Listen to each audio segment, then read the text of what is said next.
안녕하세요, 메간트입니다. 네, 네, 이번 시간에 해볼 책은 이 책입니다. 쉽고 편하게 고수익 내는 컨트 커버드 콜 전략. 네, 컨트 커버드 콜 전략이라는 책인데요. 제가 고민을 많이 해봤었는데 여기서 말하는 이제 커버드 콜 전략이 옵션을 이용한 전략입니다. 그래서 옵션에 대한 기본적인 어떤 설명이 들어가야 되거든요. 근데 이게 쉽지가 않아요. 저도 사실 처음 공부할 때는 한 5번, 6번 정도 본 것 같아요. 같은 설명을. 그만큼 이게 좀 직관적으로 이해하기가 힘든 그런 부분이라서요. 어, 좀 설명하기 힘든 부분이 있지만, 네, 최대한 잘 설명할 수 있도록 노력해 보겠습니다. 자, 책은 보시는 바와 같고요. 네. 이제 트레이딩 경력이 있으신 분들이 이 책을 쓰셨어요. 그래서 1부에서는 이제 변동성을 낮춰야 하는 이유에 대해서 설명을 하고 있고요. 2부에서는 이제 컨트를 이용한 주식 투자 방법. 컨트는 이제 계산식을 이용해서 좀 자동화된 매매라고 생각하시면 되거든요. 좀 계량화해서 자동화하겠다 이런 뜻이라고 보시면 됩니다. 그리고 이제 3부는 컨트 전략과 선물 매도. 이제 선물과 컨트 전략을 조합해서 이렇게 이용하는 전략인데 롱숏 전략이라고 합니다. 여기까지는 좀 이해하기가 쉬워요. 선물까지는 그래도 좀 이해하기가 직관적이거든요. 네, 그래서 여기 있고 이제 4부부터 본격적인 얘기가 나오는데 이제 콜옵션 매도를 이용해서 하는 커버드 콜 전략을 시작하고 이제 5부에서는 여러 가지 옵션 합성 전략을 얘기합니다. 뭐 양매도, 뭐 양매수, 뭐 이런 다양한 전략들이 나오는데 이건 옵션에 대한 이해가 좀 있어야 돼서 다음에 혹시 기회가 되면 이제 좀 깊이 있게 할 일이 있게 되면은 그때 한번 설명드리려고 준비하고 있습니다. 자, 이분도 똑같이 시스템 이제 트레이딩 관련된 일을 하셨던 분이시고요. 네, 커버드 콜 전략. 커버드 콜 전략이 상당히 괜찮은 전략입니다. 주식이 위험하다라고 생각하시는 분들은 좀 안정적으로 수익을 낼 수 있는 방법인데 일단 빌드업을 먼저 해야겠죠. 자, 제가 이 책을 읽으면서 손익 변동성에 대한 얘기를 이제 먼저 하게 되는데 저도 여기서 진짜 완전 반짝하고 와 이거 진짜 뭐랄까 통찰이다라고 했던 생각이 있습니다. 여러분들께서 보통 좋아하시는 피터 린치 아마 대부분 다 아실 거라고 생각해요. 워낙 유명하신 분이니까 또 제가 앞에서 여기 요 책이죠, 요 책도 제가 설명드렸었고 해서 아마 많은 분들이 아실 거라고 하는데 이분이 전설적인 이유가 13년 동안 2700%의 수익을 내셨기 때문이거든요. 이게 펀드로요, 펀드로. 개인은 액수가 작거나 하면은 충분히 어느 정도 좀 100%, 200% 이렇게 나오는 경우가 꽤 있을 수 있는데요. 실제로 그런 얘기를 하시는 분이 지금 사기꾼일 가능성이 높지만 워렌 버핏도 실제로 얘기했습니다. 내가 뭐 100만 달러 정도의 이건 워렌 버핏 얘기입니다. 워렌 버핏이 100만 달러 정도의 이제 내가 만약에 100만 달러 정도의 거지라면 1년에 100%도 낼 수 있다. 막 이렇게 얘기를 했었는데 버핏 말고 다른 분이 얘기했습니다. 다 사기꾼이라고 보셔도 됩니다. 그만큼 이제 능력자분들은 좀 액수가 작으면 좀 큰 수익을 내기가 괜찮거든요. 근데 이분 같은 경우에는 펀드가 어마어마하게 컸음에도 불구하고 13년간 2700%의 수익을 내셨거든요. 그래서 전설이 되셨는데 전설이 되신 결정적인 이유는 2700% 수익을 내고 한참 잘 나가는 펀드 매니저일 때 자신이 이제 가족과 함께 보내고 싶다 하면서 깔끔하게 은퇴를 하셨어요. 가끔 이제 인터뷰나 책 같은 거 이렇게 내시고 하시는데 진짜 여러모로 네, 전설적인 분이라고 볼 수 있습니다. 뭐 어떻게 보면 고니 그 타짜의 고니 같은 느낌이죠. 석권하고 나서 깔끔하게 은퇴 딱 하셔가지고 하셨던 네, 그런 분이신데 근데 이제 이 책에서 지적하고 있는 거 피터 린치의 마젤란 펀드가 과연 성공한 펀드였냐에 대해서 이렇게 얘기를 하는 겁니다. 13년에 2700%면 당연히 성공한 거 아니야? 라고 생각하실 수 있는데 여기서 반전이 있습니다. 이 마젤란 펀드 고객의 절반이 손실을 보셨다는 겁니다. 이게 무슨 소리야? 13년에 뭐 2700%를 냈는데 이게 어떻게 절반이 손실이 나? 펀드의 가장 큰 문제점은 장이 좋아져서 펀드 수익률이 오르게 되면 사람들이 들어온다는 겁니다. 그리고 펀드 수익률이 떨어지면 사람들이 나간다는 거죠. 그래서 이게 참 어떤 대중의 속성이랄까요? 아니면 그 투자하시는 분들의 본능이랄까요? 이게 대부분 시장이 오르면 사람들이 들어오고 내리면 나갑니다. 사실은 반대로 해야 되거든요. 그래서 이렇게 마젤란 펀드가 2700%라는 진짜 엄청난 수익률을 냈음에도 고객의 절반이 손해를 냈거든요. 그럼 여기서 질문이 하나 들어가는 거죠. 그러면 마젤란 펀드는 성공한 펀드입니까? 라는 질문을 이 책에서 던지고 있습니다. 그런 부분에 있어서 엄청난 통찰이 있다고 생각합니다. 마젤란 펀드가 아마 실패했다고 말하는 사람 아무도 없을걸요? 근데 이 책에서는 말하는 겁니다. 그거는 생산자 입장에서 말하는 거고 고객 입장에서는 실패한 펀드다. 그렇게 말하고 있는 거죠. 예, 그래서 이 책에서 내용은 변동성을 줄이지 않으면 고객이 견디지 못하니까 아무리 수익을 많이 내더라도 변동성이 크면 좋은 펀드가 되지 못한다라는 통찰을 내고 있습니다. 거기서부터 이제 변동성 낮은 전략을 찾아가는 그런 과정이라고 생각하시면 되거든요. 그래서 이제 뭐 퀀트 전략, 퀀트는 무엇인가 간단한 설명을 하는데 뭐 장점, 단점 이런 거 얘기를 하거든요. 근데 이제 뭐 아까 말씀드렸다시피 계량화해서 수치화해서 좀 자동화할 수 있는 그런 매매를 추구하는 방식이 퀀트고요. 롱숏 전략은 뭐냐면 사실 이 책의 핵심은 저는 롱숏 전략이라고 생각해요. 왜냐면 전 세계 헤지 펀드들의 뭐 대부분 한 60, 70% 정도는 롱숏 전략을 취하고 있습니다. 대부분의 이제 헤지 펀드들이 이게 운용하고 있는 전략이라는 거죠. 이게 왜 중요하냐면 롱숏 전략이라는 게 어떻게 보면 스프레드 거래라고 하거든요. 뭐 예를 들면 뭐 시장이 가는데 뭐 그것보다 더 많이 가는 종목을 사서 그 시장은 매도치고 이제 많이 올라갈 종목은 매수를 해서 그 차익을 먹는 건데, 이거는 나중에 이제 포인트 설명에서 제가 한번 드릴 거고요. 롱숏 전략에 대해서 이제 설명을 하고 있고요, 이 책에서는. 그 다음에 보시면 커버드 콜. 네.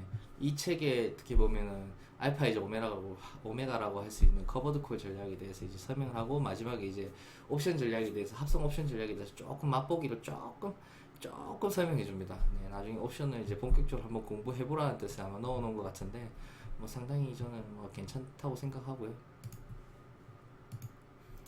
자, 그러면 포인트입니다. 자, 이제 이 포인트에 대해서 또 설명을 드릴 건데요. 보시면 예를 들면 이런 거죠. 보시면 네,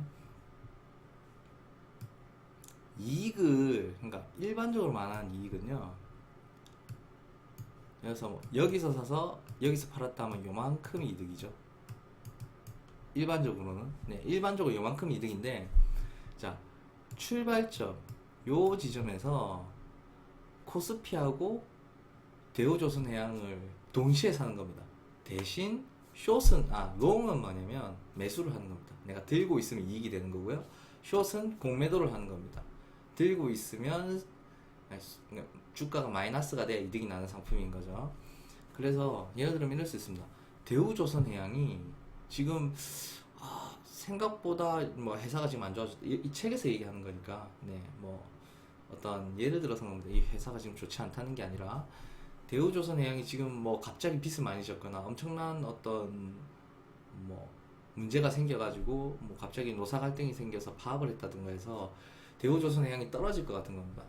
떨어질 것 같은데 이렇게 생각할 수 있잖아요. 갑자기 막 미국에서 돈을 막 풀어, 또는 뭐 갑자기 막 정부에서 막 부양책을 막 쏟아내가지고, 아니면 뭐 어디서 갑자기 수주를 시장이 갑자기 막 붕붕붕붕 해서 막 올라갈 수가 있잖아요. 그런 경우에는 대우조선해양은 분명히 안 좋은 회사지만 시장이 많이 올라가면은 그래도 플러스가 날 수 있거든요.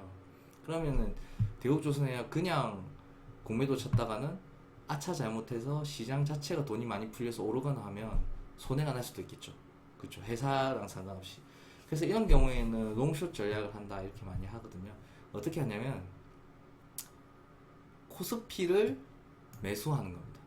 오르면 오를수록 이익이 나게 하는 거고, 대우조선해양을 공매도를 치는 거죠.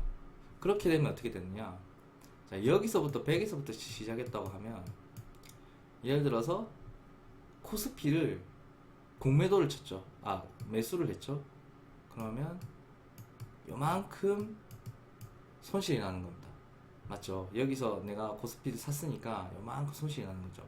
그러고 나서 대우조선해양은 공매도를 친 겁니다. 공매도를 치면 손실이 날수록 이득이죠. 요만큼이 지금 손해고요. 코스피는 요만큼은 공매도를 쳤으니까 내가 여기서 공매도를 쳤으니까 여기서 팔면 요 부분은 이익이겠죠. 이익이죠. 그쵸? 그러면 손실 난 거를 빼고 이익 난 거 요만큼만 가져가는 거예요. 이해하셨죠? 그러니까 이게 시장의 어떤 상황과 상관없이 이익을 낼 때 괜찮아요. 뭐 예를 들어서 뭐 유명한 거 맞죠? ROE, PER, PBR 뭐 이런 게 낮으면 좋다, 뭐 높으면 좋다, 뭐 이런 얘기 많이 하는데 근데 그거나 상관없이 시장이 막 오르거나 시장이 막 떨어지면 이게 손실이 날 수 있거든요. 뭐 산에 불이 나면 나무가 아무리 튼튼한데 무슨 소용이 있겠습니까? 그쵸? 그래서 이런 경우에는 이 PR이 너무 높다. 이거는 진짜 안 내려갈 수가 없다.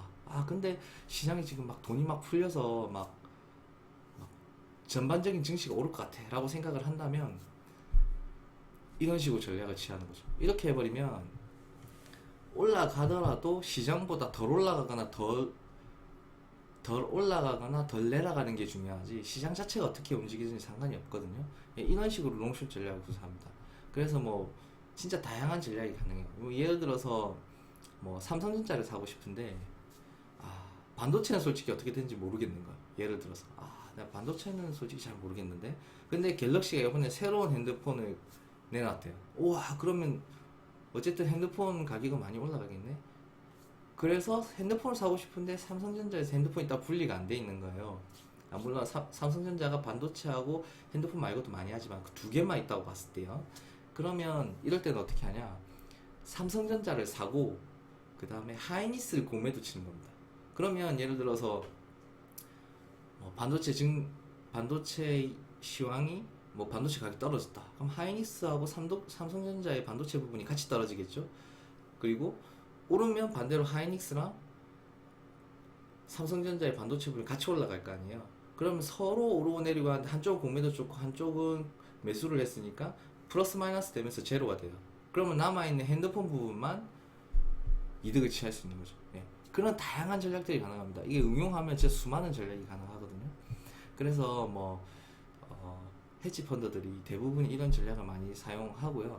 그래서 엄청난 좀 안정적인 수익, 주식으로 안정적인 수익을 낼 수 있는 방법을 설명하고 있습니다.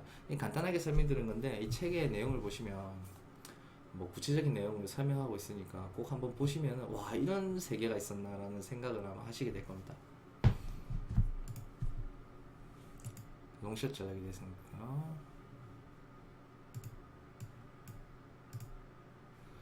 네, 총평을 하자면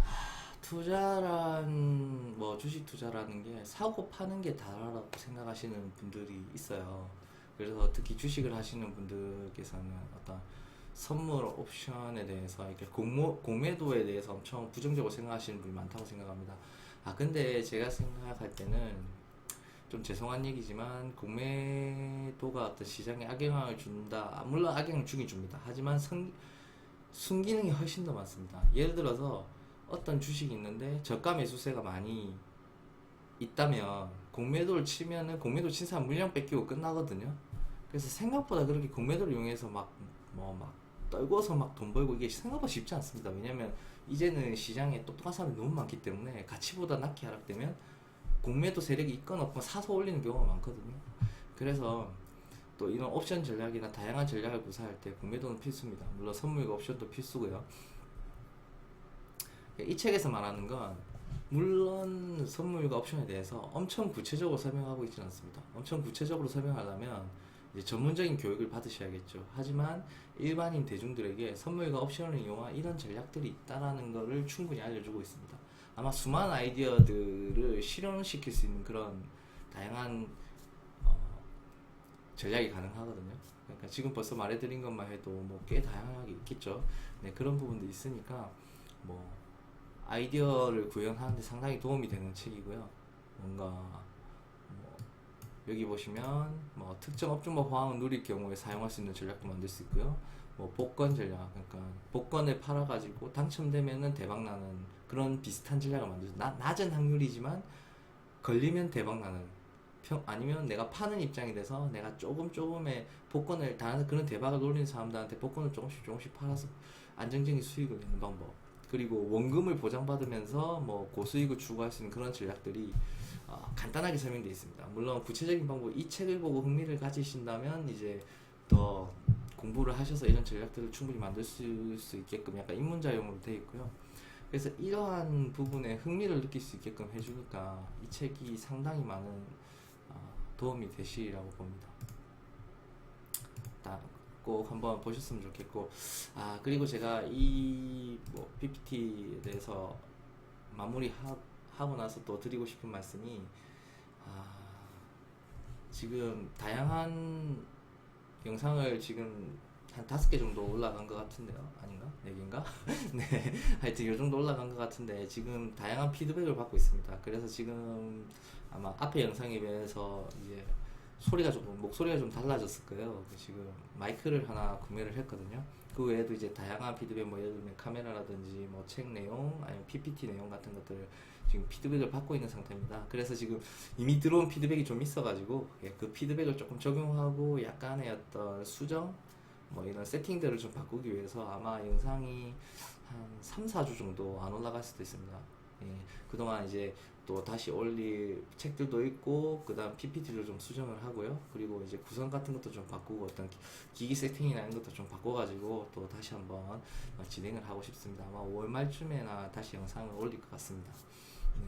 앞으로도 계속 요 뒤에, 요쪽에 보시면 요 뒤에 책들 많죠. 쫙 다 읽으면서 제가 리뷰를 해드릴 거거든요.